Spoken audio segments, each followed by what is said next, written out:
was your week? Oh, it's been pretty busy. This is the most work that I have done in a while. It's been pretty busy though. Oh wow. Yeah. That's what my week was busy because of end of Women's History Month.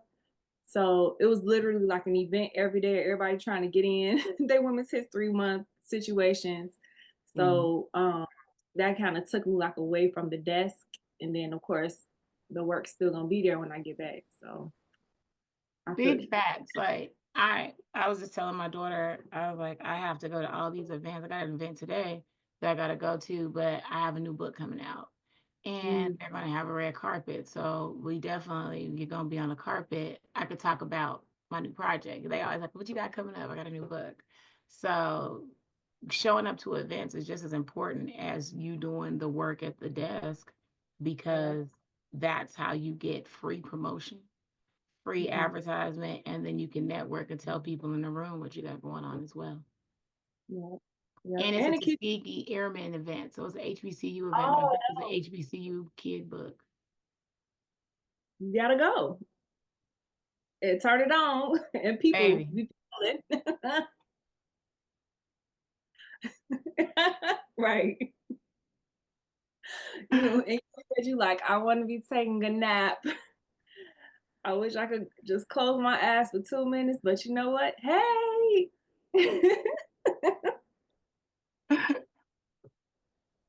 man, it's just you're right though. Like I feel like I get so much more business when I see people because it for what I do, it's like everybody's like, oh yeah, everybody knows somebody who needs some marketing stuff or whatever.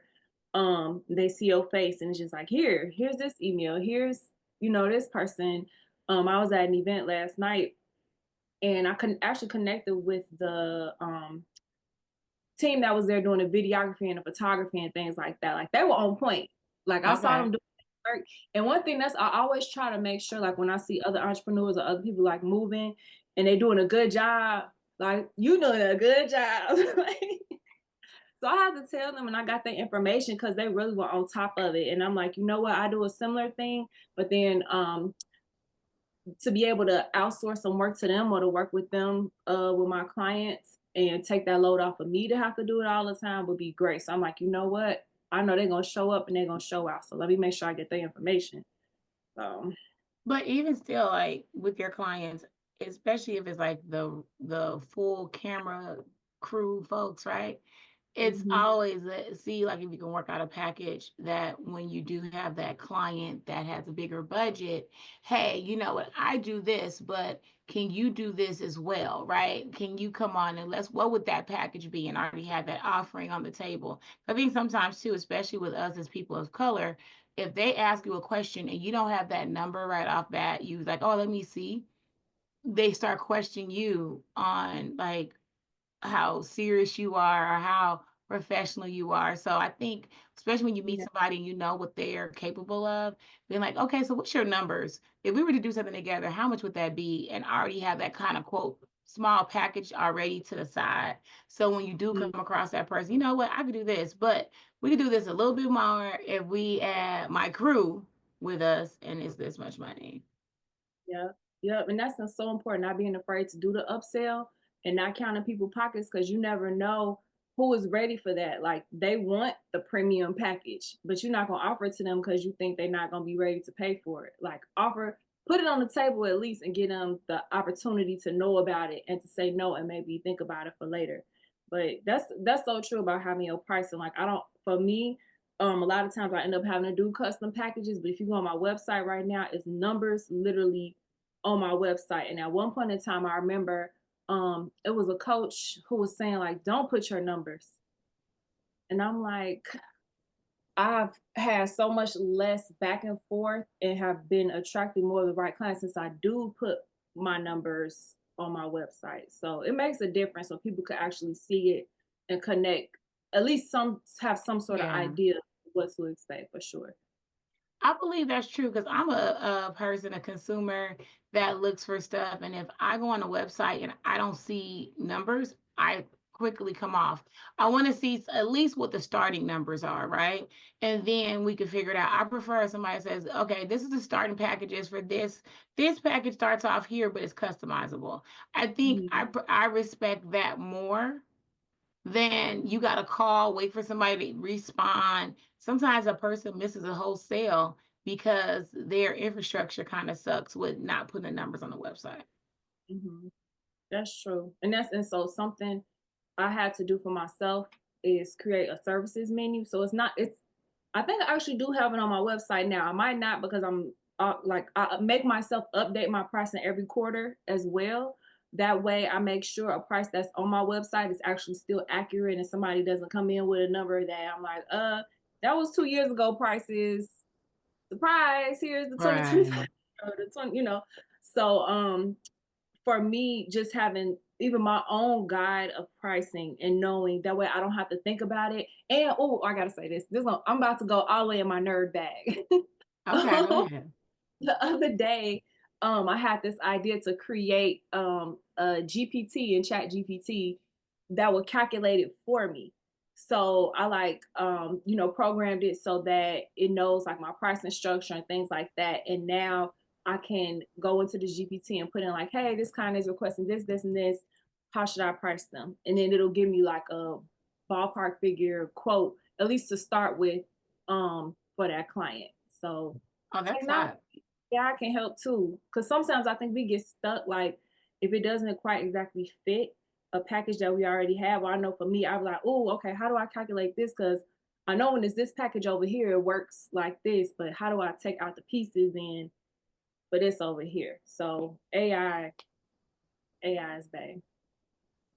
Yeah, I think that's a good nugget to have because a lot of times people automatically assume that ChatGPT is only supposed to feed them information, right? But Mhm, you can really train that GPT to do what you really need it to do. But I think a lot of times people don't understand that, they don't get that, and they lose sight on what the GPT can really do for you. mhm.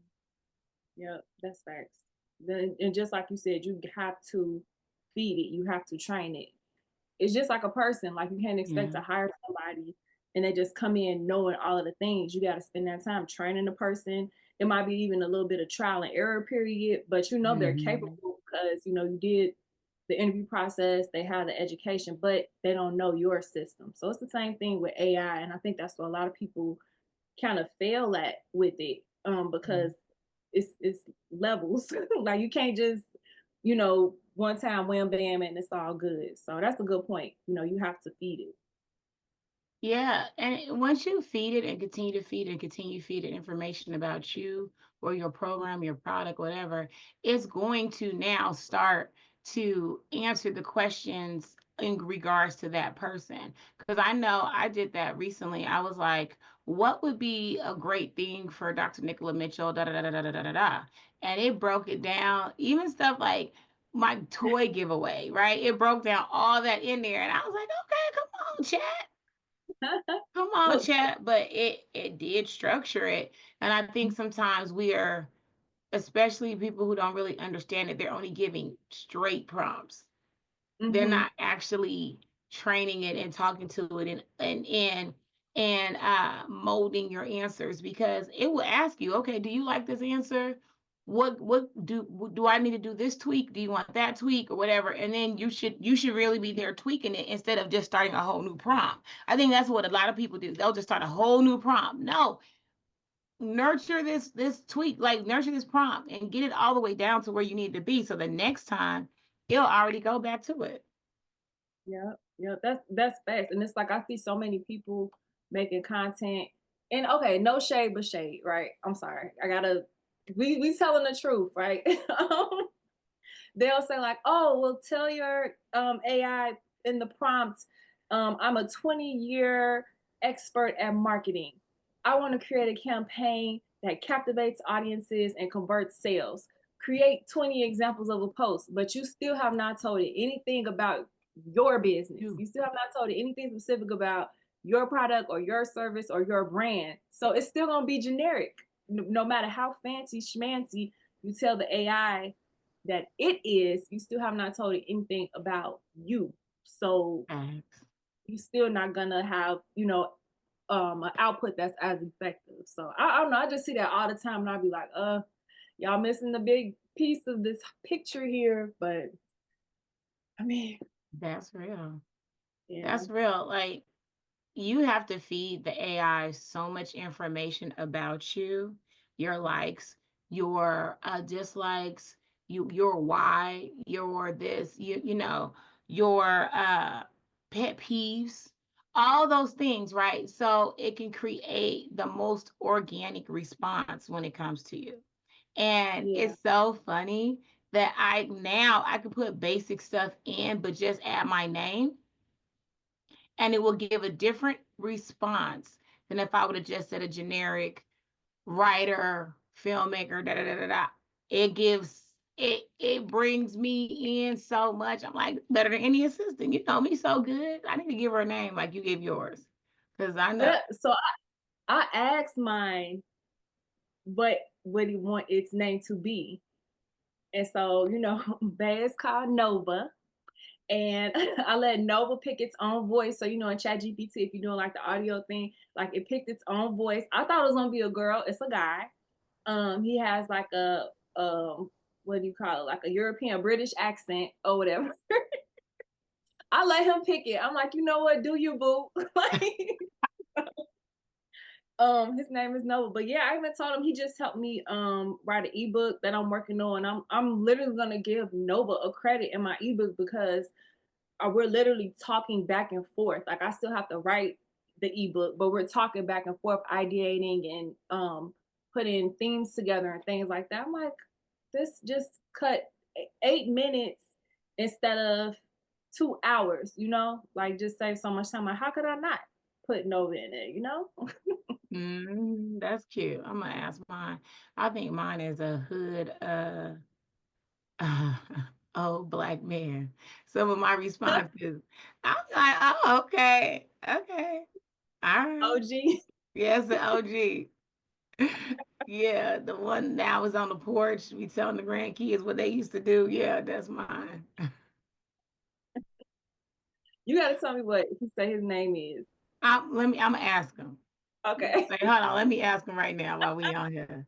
I'm like, hey, what? I want to name you. What should your name be?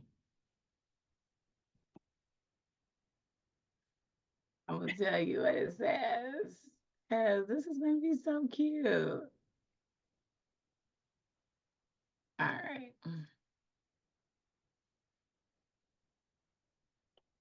But why are you doing that? Like, what the more you use, like how you said, the more you use it, it gets to know you more, and then the less work you do have to put in. That's so true. Like, man, I don't even know what I like to be called. You call me little Mine is over nickname. here thinking. It's thinking. Uh-huh. It's Oh, thinking. This the oh, longest the dots is sitting there.